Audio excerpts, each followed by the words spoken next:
তো ভিডিওর শুরুতে একটা কথা বলি যে আমি বরাবরই একজন অরাজনৈতিক মানুষ।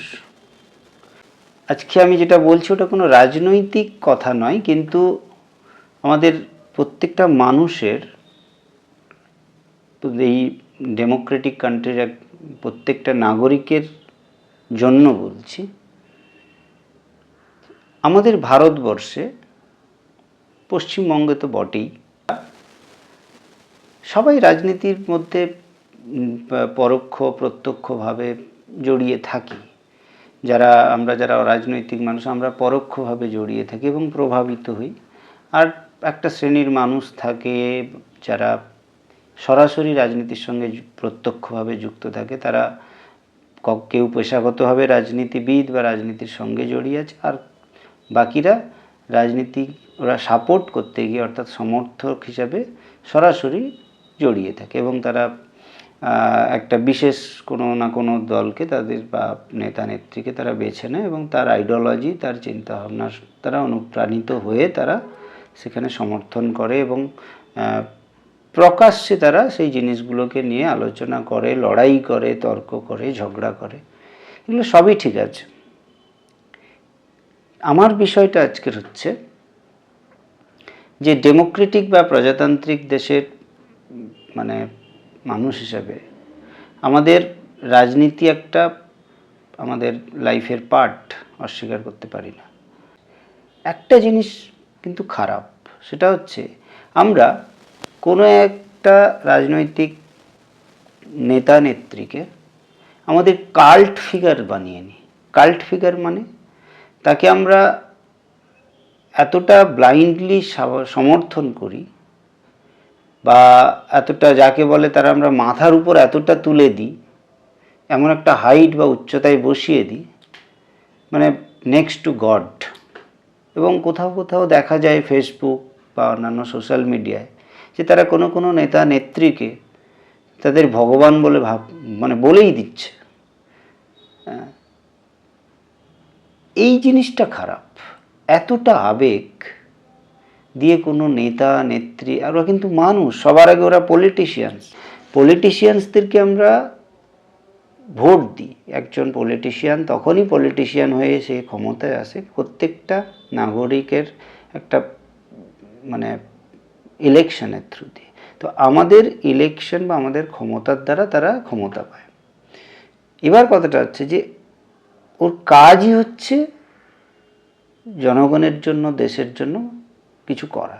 ওর জন্যই ও ওখানে বসে, ওর জন্যই ওই ক্ষমতায় তাকে দেওয়া হয়, আসনটা দেওয়া হয়। ওখানে কাজ করে বিনিময়ে সে টাকাও পায়, প্লাস অন্যান্য অনেক সুযোগ সুবিধা একজন পলিটিশিয়ানস আজকের দিনে পায়। একজন এমএলএ বলুন, এমপি বলুন বা মন্ত্রী যদি হতে পারে, তো অগাধ ফেসিলিটিস পায়। সেই অনুযায়ী তারা সব কাজ করে না, বরং উল্টে অনেক করাপশানস করে, অনেক রকম মানুষের ক্ষতিও করে দেয়, দেশেরও ক্ষতি করে দেয়।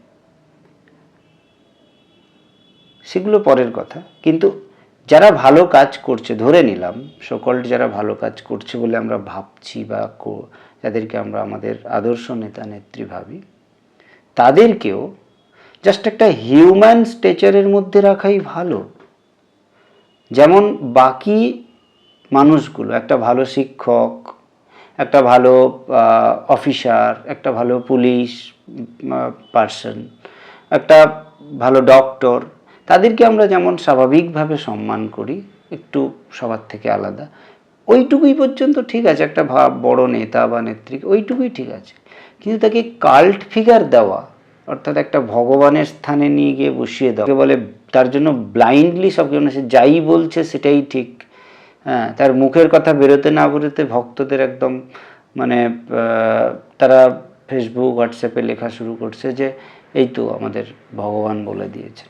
তো এই যে জিনিসটা, এই কালচারটা কিন্তু ঠিক না। কেন ঠিক নয়? না, যখনই আমরা একটি মানুষকে, মানুষ, রিমেম্বার, নেতা নেত্রী ওরা কিন্তু মানুষ, আমাদের মতোই মানুষ, ঠিক আছে? তারা রাজনীতি ভালো বোঝেন, রাজনীতি করেছেন, অভিজ্ঞতা সঞ্চয় করেছেন, সেখান থেকে তারা ধীরে ধীরে মানুষের পপুলারিটি, মানুষের মানে জনপ্রিয়তার মাধ্যমে ক্ষমতায় উন্নত হয়েছে। একজন মানুষকে আমরা যদি ভগবানের আসনে বসাতে শুরু করি বা নেক্সট টু গড বলে ভাবতে শুরু করি, আমাদের সেভিয়ার্স বলে ভাবতে শুরু করি, তাহলে কিছুদিন পরে ওই মানুষটার মধ্যে এই ধারণা তৈরি হবে, ওই নেতা বা নেত্রীর মধ্যে ওই ধারণা তৈরি হবে যে এরা আমার কৃতদাসের মতো, আমাকে এতটাই বেশি ওরা মানে ও আর তখন ভক্ত ভাববে না, অনুগামী ভাববে না, ও ভাববে যে এরা আমার মায়ার দাস হয়ে গেছে, আমি দাঁড়িয়ে পড়লেই এরা পাগল হয়ে যাবে, আমার মুখের একটা কথাতেই এরা পাগল হয়ে যাবে, এই জনগণ বা এই জনতা আমাকে ছাড়া কাউকে চেনে না। আমরা এই জিনিসটা আমাদের ইতিহাস থেকে পেয়েছি। এতে হয় কি, ওই রাজনৈতিক ব্যক্তিত্বের কাছে, ওই নেতা বা নেত্রীর কাছে এই ভক্তরা টেকেন ফর গ্রান্টেড হয়ে যায়।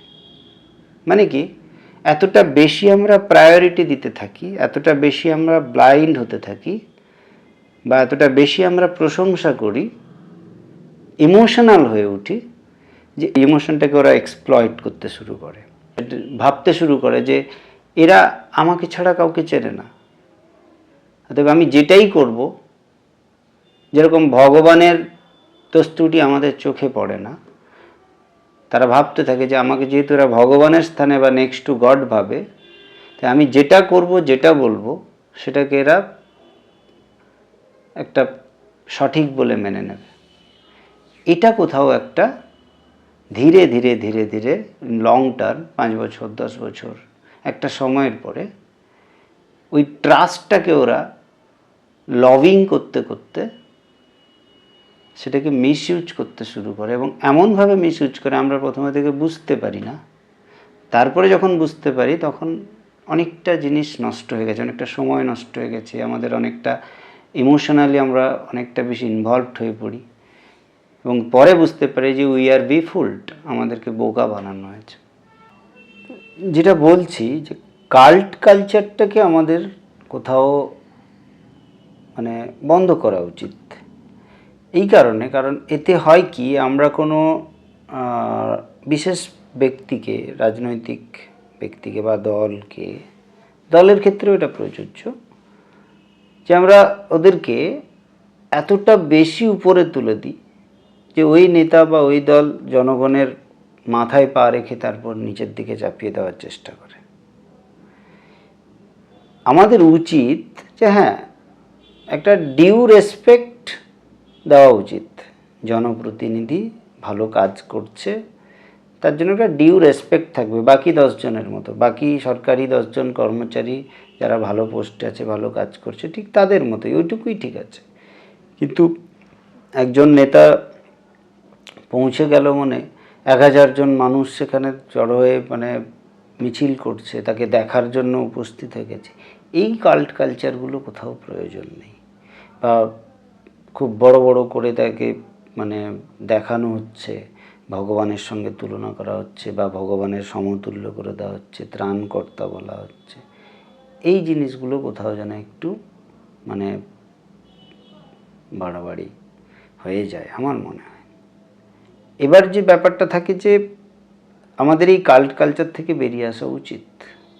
মনে রাখতে হবে যে ওরা জনপ্রতিনিধি, আমাদের দ্বারাই ইলেক্টেড, নির্বাচিত, তো তাদের এই কাজ বা এটা তাদের কর্তব্য, তার জন্য তারা পারিশ্রমিকও পাচ্ছে, যথেষ্ট সুযোগ সুবিধা পাচ্ছে, এটা বিশেষ লেভেলের সুযোগ সুবিধা তারা পায়। তারা কেউ কিন্তু এমনি কাজ করছে না, এটা আমার সবচেয়ে বড় ব্যাপার। তার বাইরে যেটুকু ওদের প্রাপ্য সেটা হচ্ছে সম্মান, ব্যাস ওইটুকুই। যদি তারা সৎ হয়, ভালো হয়, সম্মান ঠিক আছে, তাকে দেওয়া উচিত। কিন্তু ওইভাবে তাকে একদম ভগবানের আসনে বসিয়ে দেওয়া, এতটাও এই মুহূর্তে ভারতবর্ষে এত বড় নেতা নেত্রী মনে হয় কেউ নেই, ঠিক আছে। আর কারণ যেসব নেতা নেত্রী আছে বেশিরভাগই কেউ না কেউ করাপ্টেড, কোথাও না কোথাও তাদের মধ্যে কিছু না কিছু দুর্নীতির সঙ্গে জড়িয়ে আছে, ছিল, তো সেই জায়গায় তাদের এতটাও মহান ভাবার মতো কিছু হয় না, বরং আমরা তাদেরকে এই কনফিডেন্স এত বেশি দিয়ে দিই যে তারা ওটাকে মিসইউজ করতে থাকে বা করার একটা সাহস পেয়ে যায়। উল্টে আমাদের সবসময় প্রত্যেকটা মুহূর্তে ওদেরকে বোঝাতে হবে যে তোমরা আমাদের দ্বারা নির্বাচিত, তাই তোমাদের উচিত জনগণকে সম্মান করা, জনগণকে শ্রদ্ধা করা, জনগণের কাজ, জনগণকে ভালোবাসা। জনগণ তোমাদেরকে যেটুকু সম্মান দিচ্ছে ঠিক আছে, কিন্তু উল্টে তোমাদের উচিত আরও বেশি করে জনগণের জন্য ভাবা, তাদেরকে সম্মান করা, তাদেরকে দেখা, ঠিক আছে? তাহলে ওই মানে তাদের যে মাথায় মানে তারা যে মাথায় চড়ে যাওয়া যাকে বলে, বা তারা মানে জনগণের মাথায় পা রেখে যে চেপে দেওয়ার চেষ্টা করে, দমিয়ে রাখার চেষ্টা করে, ওই চিন্তা ভাবনাটা ওদের মধ্যে থেকে, ওদের মধ্যে ওই সাইকোলজিক্যাল আইডিয়াটা চলে আসে। আমরাই ওটা তৈরি করে দিই যে I am the best, I am the super power, আমার বাইরে আর কেউ কিছু হতে পারে না, I am next two god. এই চিন্তা ভাবনা থেকে তাদেরকে সরিয়ে না, তুমিও একজন সাধারণ নাগরিক, তুমি একজন জাস্ট বাকি কর্মচারীদের মতো তুমিও দেশের কাজ করছো। একজন টিচার যেমন করছে তার ডিউটি, তুমিও সেরকম একজন ডিউটি, একজন ডক্টর যেমন ডিউটি করছে তুমিও সেই ডিউটি করছো, এর বাইরে আর কিছু নয়, ঠিক আছে?